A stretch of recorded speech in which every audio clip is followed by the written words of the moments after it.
Hello, my dear students, and welcome back. Your exams are just around the corner, I know, but don't you worry. Today, we're going to quickly revise one of the most fun and easy chapters, symmetry. Trust me, it's a super high-scoring topic, and we'll get all the main ideas sorted in just a few minutes. So, let's get started, shall we? To make this really simple, let's start with a little story. We have two friends, Prem and Manu, and they wanted to do something very special for their friend Lali's birthday party. They wanted to make beautiful decorations all by themselves. So, their plan was to cut out big letters that spelled happy birthday. But you know how tricky that is, right? Making each letter look exactly right takes so much time. But luckily, they remembered a secret trick they learned in school, a trick that's really the heart of understanding symmetry. And what was that secret? Well, it was the magic of mirror lines. This brings us to our first big idea, reflection symmetry. And honestly, it's just like using a magic mirror. So what does that mean? It's really simple. An object has reflection symmetry if you can draw a line down the middle, and one half is the perfect exact mirror image of the other half. And that imaginary line we draw, we just call it the line of symmetry. Easy. So how did our friends use this? Well, for the letter A, they just folded a piece of paper in half. That fold is their line of symmetry. Then they drew only half of the letter A right along that fold, cut it out, and when they opened it, ta-da! A perfect A appeared like magic. You can see exactly how it works right here. On the left, that's the folded paper with just half the letter drawn. And on the right, the amazing result. That simple fold did all the hard work. Simple, no? Now, some shapes, like the letter H, are even more special. Guess what? They have two lines of symmetry, one going up and down and one going side to side. So Prem and Manu folded the paper twice into a small quarter. They only had to draw one tiny part of the H, cut it out, and when they unfolded the paper, Yes! A perfect H! Look at that! This just shows you how powerful symmetry is. From that tiny little L shape cut out from a folded paper, you get the entire letter. That's the real magic of symmetry. Okay, time for a quick quiz. Look at these letters on your screen. Pause for a moment and think, which of these could you make using our folding trick? Which ones have at least one line of symmetry? What do you think about X, or T, or O? Yes, you're totally getting it. Okay, we're done with mirror magic. So now, let's talk about some spin magic.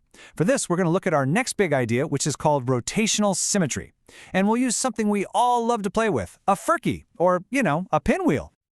Now don't worry about the fancy name. The idea is so simple. An object has rotational symmetry if it looks exactly the same at different points when you spin it around. Let me just show you what I mean. Okay, here's our Firki. Take a good look at it. Remember how it looks right now. This is our starting point. Now, I'm going to give it a little spin, just a 1/4 turn. And look, it looks exactly the same as when it started. Arre wah! That's our first stop. Let's spin it a little more, another quarter turn. So that's a half turn from the start. And what do you know? It still looks identical. Isn't that amazing? And one more time. After a 3/4 turn, still no change. You see, because it looks the same at 4 different points in one full circle, we can say this Firki has rotational symmetry. That's spin magic for you. Now, once Prem and Manu finished all their decorations, they started noticing something. This symmetry secret wasn't just for school projects. It was everywhere. I mean, in art, in buildings, even in nature. For example, look at this. This is a wooden block used for traditional block printing in Rajasthan. The artist carves a perfectly symmetrical design, and when they use it to print on cloth, they create this beautiful, repeating pattern. Both the block and the final design are just full of symmetry. You can even find symmetry in your lunch. Seriously, next time your mom is cutting Bhindi, or Okra, for a sabzi, ask her to show you a piece. Look at it closely. That beautiful star-like pattern inside, that has perfect rotational symmetry. How cool is that? Nature is the best designer. All right, my dear students, let's put everything we've learned to the test with a quick exam-style question. This is a very common type of question, so let's crack it together. You ready? Okay, here it is. Of all the digits, from 0 to 9, which single digit has both types of symmetry? It needs to have a mirror line, so reflection symmetry, and it needs to have spin magic, rotational symmetry. Think about it carefully. Is it 0? Is it 1? Maybe 3? Have you got it? The one super special digit that has both kinds of symmetry is the number 8. But why is 8 the answer? Well, let's check.